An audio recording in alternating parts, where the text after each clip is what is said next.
Jean-Daniel, JD pour les amis, un pompier qui veut aller au sommet et vaincre les plus hautes montagnes du monde. Première étape franchie avec l'Iceland Peak, 6200 mètres. Beaucoup d'émotions. Pour en arriver là, le jeune homme passe des heures en salle de musculation. Il enchaîne jusqu'à 8 séances par semaine. Avoir vraiment une capacité respiratoire, pulmonaire, cardiaque qui soit assez développée pour pouvoir résister à la difficulté du terrain, aussi à la montée en altitude qui va engendrer des contraintes physiologiques.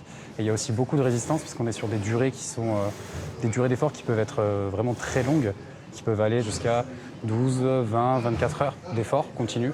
C'est à la caserne de Sisteron où il travaille que l'on retrouve le jeune sapeur-pompier. Pour ses expéditions, il a dû investir dans du matériel technique hors du commun.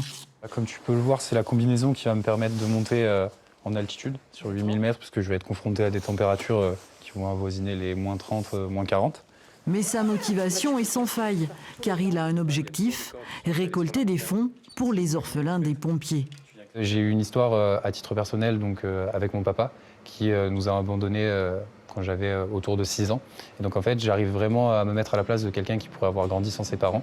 Et c'est pour ça que j'avais vraiment envie d'avoir cette association-là et pas une autre, parce qu'à titre personnel, je sais ce que ça fait d'être sans l'un de ses parents. Cette aventure, il la vit au travers de l'association qu'il a créée, Vivre au sommet. En 2026, ce sera son premier 8000.